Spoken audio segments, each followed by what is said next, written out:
कहानी के शुरू होते ही दिखाया जाता है कि एक आदमी एग यॉक के अंदर ग्रीन कलर का लिक्विड इंजेक्ट कर रहा है, जिसके फौरन बाद वो एग यॉक 1 से 2 हो जाती है। सीन कट होता है और हमें दिखाया जाता है कि कुछ लोग एलिजाबेथ स्पार्कल नाम का एक स्टार बना रहे हैं। असल में एलिजाबेथ एक बहुत ही खूबसूरत मॉडल है और एक शो की होस्ट भी। इस स्टार के बनने के कुछ अरसे तक लोग इस स्टार के पास आकर सेल्फीज लेते थे, लेकिन फिर आहिस्ता आहिस्ता लोगों का इस स्टार से ध्यान हटता चला गया और ये स्टार टूट गया। किसी ने इसे ठीक भी नहीं किया, जो ये साफ जाहिर कर रहा था कि लोगों का एलिजाबेथ स्पार्कल के अंदर से इंटरेस्ट खत्म होता जा रहा है। फिर सीन कट होकर हमें एलिजाबेथ स्पार्कल को दिखाया जाता है, जिसकी आज 50वीं सालगिरह है। अब वो बूढ़ी हो चुकी है, लेकिन अभी तक वो उसी शो को होस्ट करती है। अपने शो की शूटिंग के बाद जब एलिजाबेथ वॉशरूम में जाने लगी तो उसे पता चला कि लेडीज वॉशरूम किसी वजह से बंद था, इसलिए वो मेल वॉशरूम में चली गई, जहाँ पर शो का डायरेक्टर भी आ गया। वो फोन पर किसी से बात कर रहा था कि अब एलिजाबेथ पहले जैसी नहीं रही। एलिजाबेथ की वजह से जहाँ पहले उन्हें रेटिंग्स बहुत हाई मिलती थी, अब उनकी टीआरपीस गिरती जा रही हैं और मुझे अब एलिजाबेथ को रिप्लेस करना है। मुझे कोई नई जवान और खूबसूरत लड़की चाहिए अपने शो के लिए। ये सुनकर एलिजाबेथ बुरी तरह टूट गई। उसे अपनी जिस खूबसूरती पे घमंड था, आज वो खत्म हो गई थी। वो गौर से अपने आप को शीशे में देखती रही, जहाँ बहुत सारी झुर्रियां आ गई थी। ढलती जवानी का उसे दुख तो था ही, लेकिन अब उसे एक दुख ये भी था कि उसे शो से निकाला जा रहा था। एलिजाबेथ ऐसे सब कुछ नहीं छोड़ सकती थी। वो पहले डायरेक्टर से मिलने के लिए जाती है, जहाँ डायरेक्टर बताता है, देखो एलिजाबेथ, मैं तुम्हारी कोई मदद नहीं कर सकता क्योंकि मेरा शो चलता है लोगों से और मैं लोगों को वो देना चाहता हूँ जो उन्हें चाहिए, कितनी खूबसूरती, और वो अब तुम में नहीं रही। डायरेक्टर की बातों ने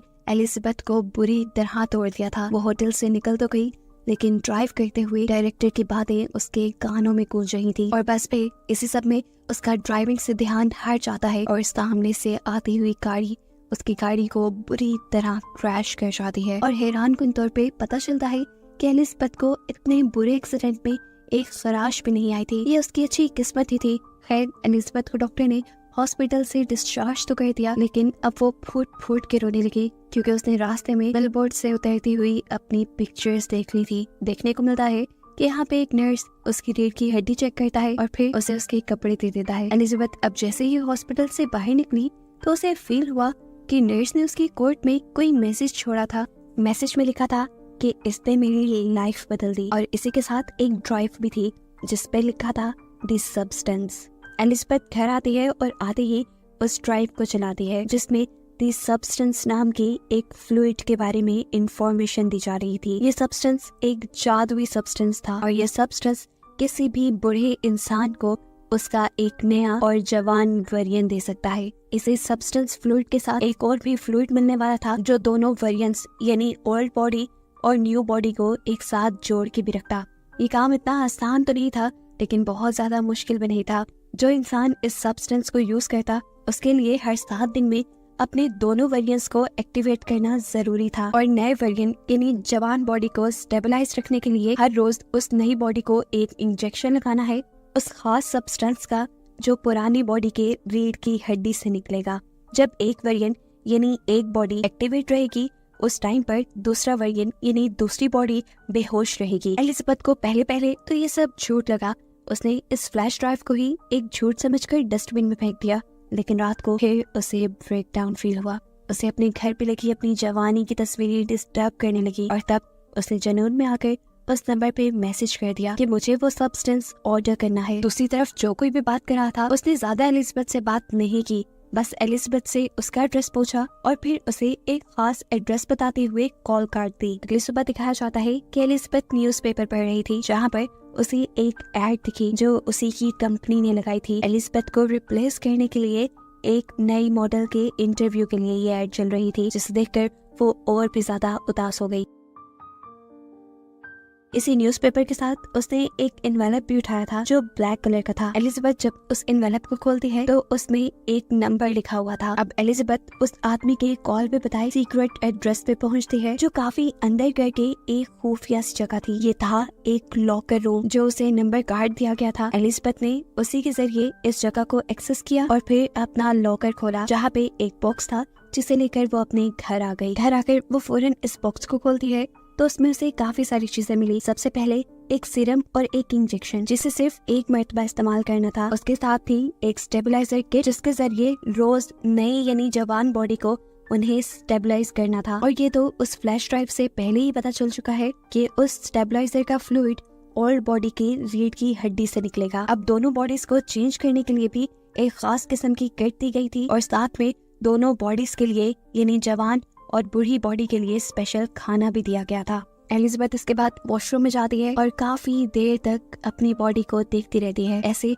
जैसे वो फैसला न कर पा रही हो कि उसे ये करना भी चाहिए कि नहीं। फिर कुछ सोचने के बाद उसने वो ग्रीन फ्लूइड यानी वो सब्सटेंस अपने अंदर इंजेक्ट कर लिया। इंजेक्शन लगाने की कुछ देर तक तो एलिजाबेथ को कुछ नहीं हुआ, लेकिन फिर कुछ देर बाद उससे बहुत ज्यादा दर्द हुआ, इतना कि उसकी आंखें फटने लगी। उसकी आंखों में हमने उसके आईबॉल्स को डबल होते देखा और फिर अगले ही सेकंड उसकी कमर फटने लगी, जहाँ से एक नई और जवान लड़की निकल कर बाहर आई। ये एलिजाबेथ का नया वर्जन था, एक नई जवान बॉडी जो पिछली बॉडी के अंदर से निकली थी। एलिजाबेथ के इस नए वर्जन ने अपने आप को शीशे में देखा और काफी देर तक तो उसे यकीन ही नहीं आया कि जो उसने यूज किया था वो काम कर गया। वो इतनी खूबसूरत और जवान बन गई कि जैसा उसने सोचा भी नहीं था। काफी देर तक अपनी खूबसूरती देखने के बाद अब वो एलिजाबेथ के पुराने वर्जन यानी पुरानी बॉडी की कमर पे टांके लगाती है, जिसे फाड़ कर वो बाहर निकली थी। इसके बाद वो अपनी पुरानी बॉडी को जिंदा रखने के लिए एक फूड बैग उसके साथ अटैच कर देती है,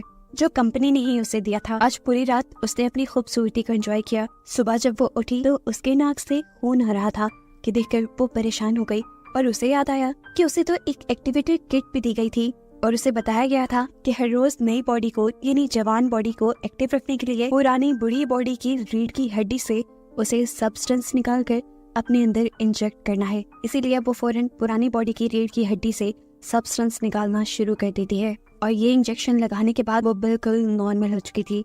इस नए वर्जन की खूबसूरती पहले से कहीं ज्यादा थी, इसीलिए वो तैयार होती है और उसी शो के ऑडिशन के लिए जाती है जहाँ से उसे निकाल दिया गया था। वहाँ एलिजाबेथ की खूबसूरती देखकर सभी लोग दंग रह गए और डायरेक्टर ने भी फौरन एलिजाबेथ को सिलेक्ट कर लिया। एलिजाबेथ ने यहाँ अपना नाम सू बताया था। इंटरव्यू में सिलेक्ट होने के बाद सू को याद आता है कि उसे तो हर हफ्ते अपनी बॉडी चेंज भी करनी है, जिसके लिए वो बहाना बनाती है कि मेरी मॉम बीमार है और मुझे हर हफ्ते अपने गांव जाना पड़ता है अपनी मॉम का ख्याल रखने के लिए। डायरेक्टर बिना कुछ सोचे समझे उसके हफ्ते में ये छुट्टियां लेने वाली शर्त भी मान चुके थे। फाइनली सू को ये जॉब मिल गई थी और वो इस जॉब को बहुत एंजॉय कर रही थी। जो इस नई बॉडी से उसे खूबसूरती मिली थी, उसे शो ऑफ करके उसने बहुत जल्दी बहुत ही फॉलोअर्स बना लिए थे और देखते ही देखते उसके बिलबोर्ड्स, उसके एड पूरे शहर में चलने लगे थे। और अब पूरे 6 दिन भी गुजर गए थे एलिजाबेथ को इस नई बॉडी में आए और आज 7वां दिन था, यानी बॉडीज शिफ्ट करने का दिन था। कि नहीं, अब पूरे 1 हफ्ते के लिए एलिजाबेथ का पुराना वर्जन यानी पुरानी बॉडी एक्टिव रहेगी। बॉडी शिफ्ट करने के बाद एलिजाबेथ अपनी नई बॉडी के साथ फूड अटैच करती है और फिर अपने ऑफिस यानी अपने शो पे जाती है, जहाँ डायरेक्टर उसे उसके पैसों के बदले एक गिफ्ट देकर और उसकी काफी सारी बुराइयां करके उसे ऑफिस से निकाल देता है, जिसकी वजह से घर आकर उसे काफी बुरा लग रहा था। खैर, अब अगला दिन आ जाता है। एलिजाबेथ को न्यूज़पेपर पढ़ते हुए एक एनवेलप मिला उसी कंपनी का, जहाँ से उसने वो सब्सटेंस लिया था। इस एनवेलप के अंदर मैसेज था कि उसकी नई रिफिल किट आ चुकी है और एलिजाबेथ अब अपना कोट शर्ट पहनकर वो किट ले आती है। अब 7 दिन पूरे हो जाते हैं और एलिजाबेथ सू में बदल जाती है, यानी वो अपनी नई बॉडी को एक्टिव कर लेती है। अब इस नई बॉडी ने तो दुनिया के सारे मजे लेने थे, ऐसे में वो कभी घर पे होती कभी ना होती, उसकी सच्चाई खुल भी सकती थी। इसलिए उसने फैसला किया कि वो अपने घर की ही एक दीवार तोड़कर एलिजाबेथ की पुरानी बॉडी को वहाँ छुपा कर रखेगी। सू की इस खटर पटर से इतना शोर हो रहा था कि उसके नेबर्स भी परेशान होने लगे और जब एक नेबर आकर उससे कंप्लेन करने लगा तो सू की खूबसूरती को देखकर वो कंप्लेन भी नहीं कर पाया। उल्टा उसने बोला, अगर कोई मदद चाहिए हो मुझे बुला लेना, मैं पास में ही रहता हूँ। लेकिन सू तो सीक्रेट काम कर रही थी, किसी की मदद उसे चाहिए नहीं थी, इसीलिए बड़े नखरीले अंदाज में उसने अपने नेबर के मुंह पे ही दरवाजा बंद कर लिया और फिर वो अंदर आई और कई घंटे लगाकर उसने अपना काम पूरा कर लिया। यानी उसने अपने घर के अंदर ही एक खुफिया कमरा बना लिया, जिसके अंदर उसने एलिजाबेथ की पुरानी बॉडी छुपा दी। अब क्योंकि एलिजाबेथ की जगह सू ने ले ली थी और सू मशहूर होने वाली थी, इसलिए उसने एलिजाबेथ की सारी जवानी की फोटोज भी उसी के साथ छुपा दी। एलिजाबेथ को अपनी इस नई बॉडी में इतना मजा आ रहा था कि इस सब में वो भूल ही गई कि आज शिफ्टिंग का दिन था। उसकी पुरानी यानी एलिजाबेथ वाली बॉडी का खाना खत्म हो रहा था और आज उसे अपनी बॉडी शिफ्ट करनी थी। सू अपने एक दोस्त को घर भी ले आती है। घर आकर जब वो अपने काम में बिजी थी तो एकदम से उसे अपने नाक से खून बहता फील हुआ और अजीब उसकी बॉडी में सनसनाहट शुरू हो गई। वो समझ गई कि अब उसकी बॉडी शिफ्ट करने का टाइम है, लेकिन बॉडी शिफ्ट करने के बजाय उसके दिल में लालच आ गया। उसने कुछ और ज्यादा देर अपनी इस नई बॉडी में रहने का फैसला किया और एलिजाबेथ की बॉडी से सब्सटेंस निकाल कर अपनी बॉडी में इंजेक्ट कर लिया, जिससे वो तो ठीक हो गई, लेकिन एलिजाबेथ की बॉडी के साथ क्या होगा ये आगे पता चलेगा।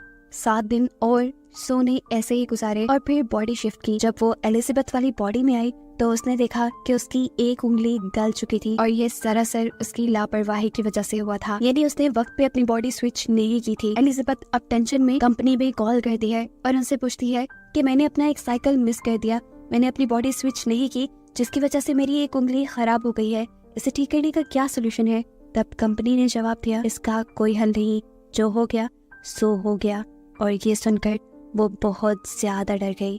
कंपनी ने उसे बताया कि तुम 2 नहीं हो, तुम हो एक ही बॉडी से निकली है तुम्हारी वो नई बॉडी भी, इसीलिए तुम्हें ध्यान रखना होगा। फिर एलिजाबेथ अब अपनी नई रिफिल किट में निकल आई। अपनी रिफिल्स लेने के बाद वो एक रेस्टोरेंट में गई, जहाँ पर उसे एक बूढ़ा आदमी नजर आया जो उससे अजीबोगरीब बातें करने लगा था। एलिजाबेथ ने नोट किया कि उसके हाथ पे बिल्कुल वैसा ही निशान है जैसा हॉस्पिटल में नर्स के हाथ पे उसने देखा था, यानी ये उस नर्स का पुराना बूढ़ा वर्जन था। ये बूढ़ा आदमी उससे पूछता है, क्या तुम्हारी नई बॉडी ने तुम्हें खाना तो नहीं शुरू किया। ये सुनकर वो घबरा गई और वहाँ से उठकर भाग निकली। एलिजाबेथ अब अपने घर आ जाती है। वो इस पुराने वर्जन में भी खुश रहना चाहती थी, इसीलिए उसने अपने एक दोस्त को कॉल की मिलने के लिए। वो बहुत ही प्यारा तैयार हुई, उसने बहुत प्यारे कपड़े पहने और बिल्कुल सू जैसा यानी अपने नए वर्जन जैसा मेकअप किया। तैयार होकर वो बाहर निकलने ही वाली थी कि उसे बाहर लगे हुए सू के पोस्टर्स नजर आ गए, जो देखते ही उसका सारा कॉन्फिडेंस लूज हो गया और उसने अपने मेकअप, अपना बाल सब कुछ उलझा लिया। वो अब पागल होने लगी थी। अपनी डिप्रेशन के चलते वो बहुत ज्यादा खाना खाती है और फिर सो जाती है। दिन का टोकर हमें दिखाया जाता है कि अब एलिजाबेथ ने बॉडी स्विच कर ली थी और ये टाइम था उसके शो का। एलिजाबेथ अब डांस कर रही थी, यानी अपनी शो की शूटिंग कर रही थी। तभी अचानक उसकी लोअर बॉडी पर हम्प आ जाता है, जिसे देखते ही वो कंफ्यूज होकर शूटिंग छोड़कर वॉशरूम में चली जाती है। उसने इस हम्प को स्क्रॉल करते हुए अपने बेली बटन से जब बाहर निकाला तो उसे पता चला ये एक चिकन था जो रात में एलिजाबेथ ने कहा था। ये देखते ही वो बहुत ज्यादा डर गई और उसकी आंख खुल गई। पता चला ये सब एलिजाबेथ का एक ख्वाब था। सुबह होने पर अब सच में उसने अपनी बॉडी स्विच की और अपने शो के लिए चली गई, लेकिन वहाँ जाते ही वो ये देखकर घबरा गई कि शो के लोग शूटिंग का सामान पैक कर रहे थे और उन्होंने उसे बताया कि अब से ये शो नहीं चलेगा। घबरा कर वो डायरेक्टर के पास गई तो डायरेक्टर ने उसकी परेशानी खुशी में बदल दी, ये कहते हुए कि अब वो ये आम सा शो नहीं करेगी, बल्कि वो तो न्यू ईयर ईव होस्ट करेगी। ये सुनते ही उसकी तो खुशी का ठिकाना ही नहीं रहा और उसने बिना कुछ सोचे समझे हाँ कर दी। हालांकि न्यू ईयर ईव वो दिन था जब उसे अपनी बॉडी स्विच करके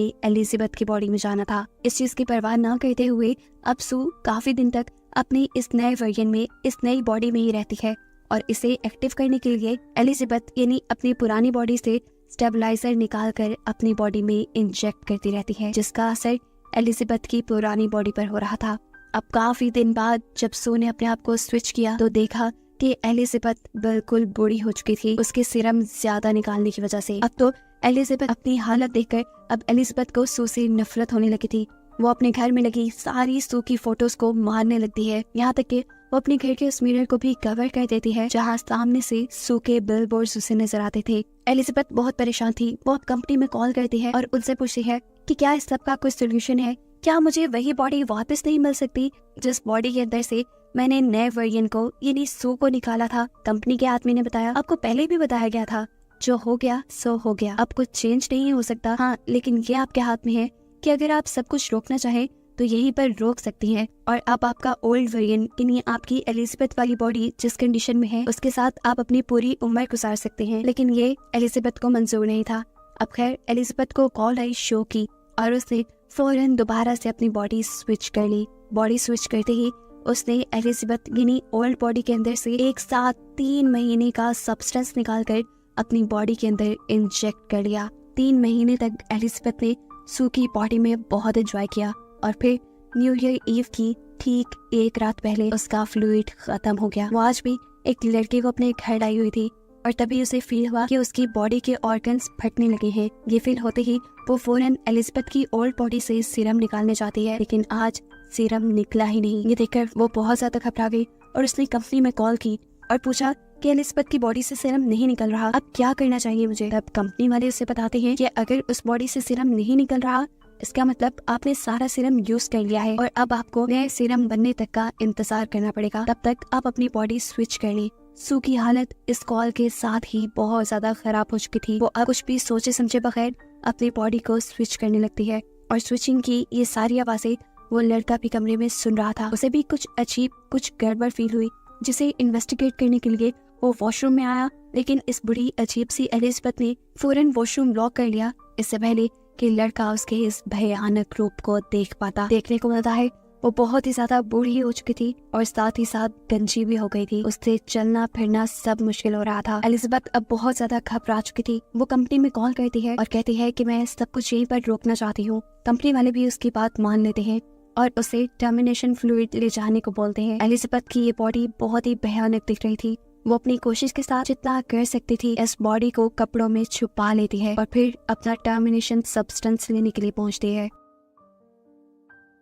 टर्मिनेशन सब्सटेंस लाने के बाद वो इसको सू की बॉडी पे लगाने ही वाली थी, तो तभी उसे कंपनी की मैनेजर की कही बात याद आई कि अगर तुमने एक मर्तबा ये टर्मिनेशन इंजेक्ट कर लिया तो फिर जिस बॉडी में इस टाइम तुम हो हमेशा वैसे ही रह जाओगी। ये सोचते ही उसने सीरम इंजेक्ट नहीं किया। उसे शीशे में अपनी बॉडी को देखा और उसे सू पे दोबारा गुस्सा आने लगा, क्योंकि ये सब सू की वजह से हुआ था। उस समय उसने सू में सीरम इंजेक्ट कर लिया, लेकिन अभी उसने आधा ही सीरम इंजेक्ट किया था कि उसे ख्याल आया कि अभी तो उसे बहुत बड़ा शो होस्ट करना है और आने वाले दिनों में उसे अवार्ड भी मिलने वाला है। उसे वो अवार्ड भी लेना था। उसे अपनी तारीफें सुननी थी जैसे पहले लोग उसके क्या करते थे। इस लालच में उसने आधा सीरम बाकी सू को इंजेक्ट नहीं किया और फिर वो सू को उठाने लगी। काफी देर तक उसे जगाने की कोशिशों के बाद जब सू नहीं जागती तो वो बॉडी स्विच करने का सोचती है, लेकिन जब बॉडी स्विच भी नहीं हुई तब एलिजाबेथ ने अपनी रीढ़ की हड्डी से एक्टिवेटर निकालकर सू को लगा दिया और सू एक्टिवेट हो गई। यानी एक वक्त में एलिजाबेथ के दोनों वेरिएंट एक्टिवेट हो गए थे। एक्टिवेट होते ही जब सू ने ये देखा कि एलिजाबेथ उसे टर्मिनेट करने वाली थी तो उसे बहुत गुस्सा आया। उसने अपने गुस्से में एलिजाबेथ को इतना मारा, इतना मारा, इतना मारा कि आखिर उसका सर क्रैश हो गया और वो मर गई। एलिजाबेथ को मारने के बाद उसे एहसास हुआ था कि उसने बहुत गलत कर लिया। अब तो उसे एक्टिवेटर सब्सटेंस भी नहीं मिलने वाला था। खैर, अब वो यहाँ से सब कुछ साफ करती है और अपने न्यू ईयर प्रोग्राम के लिए चली जाती है। जहाँ जाते ही क्राउड ने बहुत जोश से उसे वेलकम किया। उसे सब बहुत अच्छा लग रहा था, लेकिन तभी अचानक उसे अपनी बॉडी में कुछ अजीब महसूस होने लगा। उसके नाक से खून आने लगा और वो घबरा कर वॉशरूम में आ गई। उसने जैसे ही मुंह खोला तो उसके 2 दांत टूट कर गिर गए। उसने मुंह खोल के जैसे ही अपने 2 दांतों को और टच किया तो वो भी टूट कर गिर गए और तब उसे एहसास हुआ कि असली एलिजाबेथ के मरने की वजह से उसकी बॉडी खोखली हो गई है। अब उसे अगर किसी भी तरह जिंदा रहना था तो उसे एक्टिवेशन सीरम लगाना था, जिसके लिए वो अपने घर की तरफ बढ़ जाती है। लेकिन जब वो लिफ्ट में थी तभी उसका एक नील और एक कान कट कर गिर गया। वो बुरी तरह घबरा गई, लेकिन तभी लिफ्ट में कोई और इंसान भी आ गया और उसके यहाँ खड़े रहने तक वो अपने आप को बिल्कुल भी घबराया हुआ नहीं दिखाना चाहती थी। उसने बिल्कुल ऐसी एक्टिंग की जैसे कुछ भी ना हुआ हो और फिर जल्दी से वो अपने घर आ गई। अब सू जैसे ही जाकर एक्टिवेशन सीरम लगाती है तो कुछ नहीं होता। तब उसे याद आता है कि उसके पास तो सब्सटेंस भी रखा है जो उन्हें बस एक ही मर्तबा यूज करना था। उसने कुछ भी सोचे समझे बगैर ये सब्सटेंस अपने अंदर इंजेक्ट कर लिया और ये करते ही सू को बहुत ज्यादा दर्द हुआ। पहले की तरह उसकी बॉडी कमर से फटी और अंदर से एक सू और एलिजाबेथ का मिला जुला अजीब सा वेरिएंट बाहर निकल आया, जो दिखने में किसी भयानक खौफनाक मॉन्स्टर जैसा था। सू एक हाइब्रिड बन चुकी थी। उसकी दिमागी हालत इतनी खराब हो गई कि उसने एहसास नहीं किया अब वो क्या है, वो दुनिया के सामने जा भी सकती है कि नहीं। उसने अपने इस हाइब्रिड चेहरे के ऊपर ही सू की तस्वीर लगाई और अपने शो पे चली गई। जैसे ही वो स्टेज पे माइक के पास पहुंचती है, वहां जाकर उसके मुंह से फोटो गिर जाती है और सबको उसका भयानक हाइब्रिड चेहरा दिख जाता है, जो दिखने में बहुत क्रीपी था।